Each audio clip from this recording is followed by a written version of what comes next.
आडंबर जो हमारे भारत में इतना तेजी से फैलता जा रहा है वो इसका कारण है कि हमारे वो गुरु पैदा हो गए हैं जिन्हें वास्तव में संस्कृत का ज्ञान ही नहीं है। हमें उन ब्राह्मणों का ऋणी रहना चाहिए जो संस्कृत को अभी बचाए हुए हैं। जो हमारे ग्रंथ हैं, हमारी वैज्ञानिकता है, जैसे हमारे सप्त ऋषि हैं वो हमारे वैज्ञानिक थे। इंद्रजीत हमारा वैज्ञानिक था। रावण उस वैज्ञानिकता के ही कारण, जिसे हम मंत्र कहते हैं, मंत्र में वैज्ञानिकता छिपी है, तंत्र में वैज्ञानिकता छिपी है, यंत्र में भी वही वैज्ञानिकता है। मैं उसी विज्ञान को बार बार जो आपको बताना चाहता हूँ कि आपके अंदर ही ऊर्जा का भंडार है। वो 5 तत्व जो हैं आपके, वहीं अग्नि शिव बैठी है, वहीं माँ भवानी बैठी है, उसके द्वारा ही हम उस देवी को प्राप्त कर सकते हैं जो अजन्मा है, जिसे हम गायत्री कहते हैं। वो गायत्री जो ओम के उच्चारण के द्वारा हम उसे ध्वनि के रूप में ले लेते हैं, इंद्रियों के द्वारा रूप में ले लेते हैं। अन्यथा वो हमेशा जगत में शिवो हम हंसा उसी रूप में है, अर्थात हमारी सांस का आना जाना। किसी भी धर्म में, किसी भी समुदाय में एक ही बातें कही गई हैं। हम क्यों भटक गए? क्योंकि हमारे शायद गुरु लोग हमें किसी और दिशा में बांट रहे हैं। वो ज्ञान की बात नहीं कर रहे हैं, वो धारणा की बात नहीं कर रहे हैं, वो ध्यान की बात नहीं कर रहे हैं। वो आपके हृदय का हनुमान नहीं जगा रहे हैं जिस प्रकार से हनुमान के हृदय में राम जगे। मैं अब कहना चाहूँगा पर्चा बनाने वाले धीरेन्द्र के शास्त्री जी, आपसे जो बहुत पहले पूर्व मेरी मुलाकात हुई थी, आपने जो चमत्कार दिखाया था रुद्राक्ष का कि आपके हाथ में प्रकट होना, और इस प्रकार के आपने और अन्य लोगों को भी दिखाई, जिसके वीडियो भी आए। चमत्कार नहीं है सनातन की शक्तियाँ चमत्कारिक नहीं है, वो साइंटिफिक है, वैदिक हैं, वो प्रूव की जा सकती हैं। समाधि स्थान में आप पहुंचते हैं, आप ही अपने सभी कष्टों को निवारण कर सकते हैं। ये आप के अंदर जो भीतर क्रिया होती है वो किसी भी यंत्र से मापी जा सकती है, उसी प्रकार से जहाँ पे देवों का स्थान होता है। मैं कहता हूँ बार बार, मैं बनारस में भी यहाँ आया हूँ, यहाँ पे भी भगवान विश्वनाथ बैठे हैं, तो वहाँ की मैग्नेटिक फील्ड जो होगी वो शून्य विद्युत क्षेत्र होगा। वो ऊर्जा स्थान होता है जो हमारे मस्तिष्क में प्रभाव डाल के हमारे कष्टों को मिटाता है।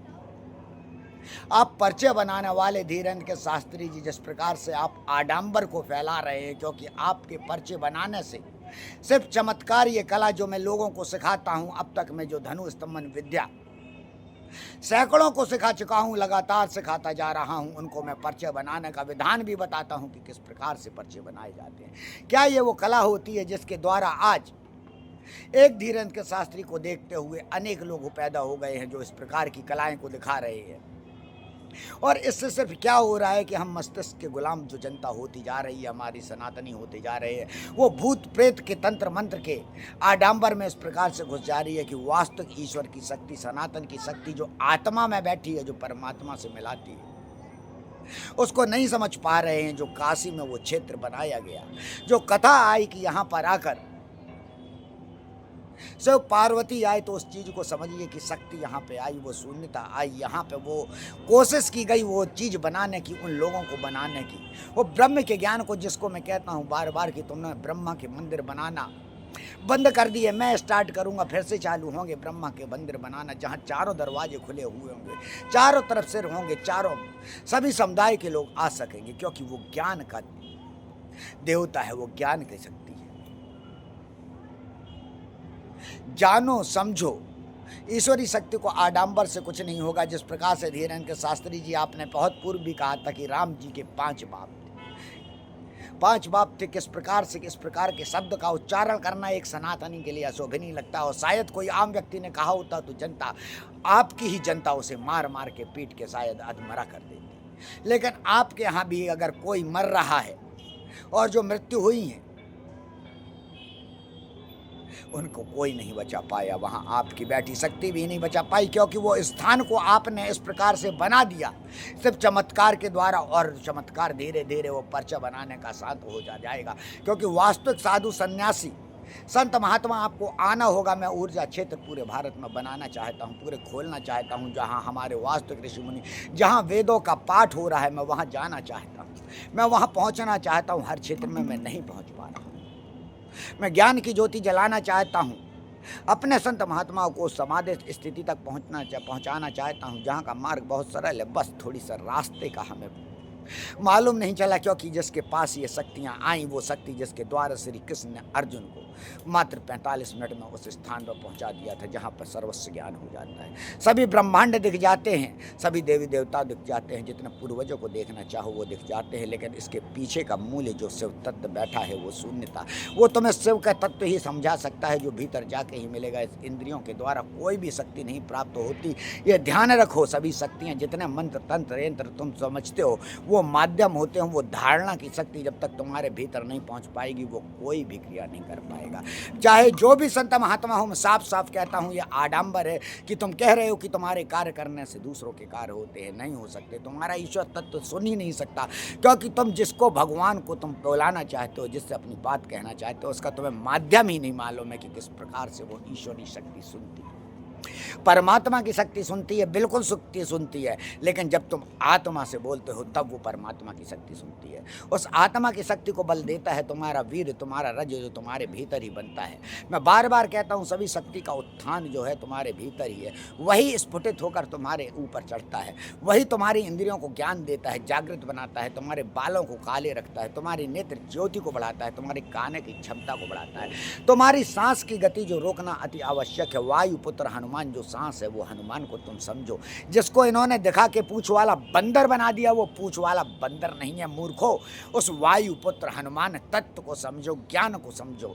मर्यादा पुरुषोत्तम जैसे तुमने राम को बना दिया, वो मर्यादा पुरुषोत्तम है, जो मर्यादा को नहीं तोड़े, वो राम भक्त है। बाकी तो सब रावण के भक्त हैं। वास्तव में मर्यादाओं का ना तोड़ सको तो उस प्रकार के क्षत्रिय बनो, जो मर्यादा तुमने रख ली, तब तुम राम के कहलाओगे, वरना तुम रावण के नहीं। तब तक तुम रावण के कहलाओगे, जो तुम बार बार मर्यादाओं को तोड़ता जाए।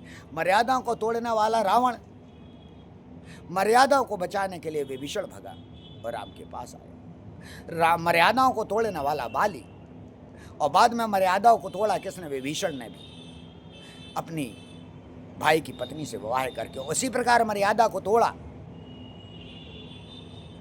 सुग्रीव ने बाली की पत्नी से विवाह करके। लेकिन तुम्हें इस ज्ञान के गुण तक जाना होगा, तुम्हें समझना होगा उन ज्ञान को, समय को। हर चीज़ समय से ज्ञान प्राप्त होता है, समय से शक्ति प्राप्त होती है। आज जो वर्तमान का युग है, वर्तमान का युग, भीड़ में कभी भी शक्ति प्राप्त नहीं होगी। उसी लिए एकांत चाहिए। तुम्हें शक्ति मिल सकती है, तुम्हारे कष्ट मिट सकते हैं, लेकिन सिर्फ तुम्हारे द्वारा, किसी गुरु के द्वारा नहीं। गुरु एक माध्यम होता है जो तुम्हें शक्ति प्राप्त कराता है। अगर गुरु तुम्हारे तुम्हारे कष्टों को मिटा सकता होता, तो आप स्वयं सोचिए कि भगवान कृष्ण तो वहाँ पर विराजमान थे, लेकिन पांचों पांडवों को क्या गति भोगनी पड़ी। ईश्वर न करे किसी मनुष्य को इस प्रकार की गति भोगने लग पड़े, क्योंकि वास्तव में वही नरक है, और जो स्वर्ग है उसका रास्ता, उसकी सीढ़ी जो रावण के पास थी लेकिन अहम के द्वारा समाप्त हो गई थी, वही सीढ़ी तक मैं तुम्हें पहुंचाना चाहता हूं। उसी दरवाजे में तुम्हें धकेलना चाहता हूं, जिसके द्वारा स्वयं तुम उस परमात्मा तक पहुंच सकते हो, जहां तुम्हारी आत्मा उस परमात्मा में लीन होकर उस शक्ति को समझ जाती है कि तुम कौन हो और तुम्हारा कर्तव्य क्या है। क्योंकि सनातन शरीर नहीं, आत्मा है।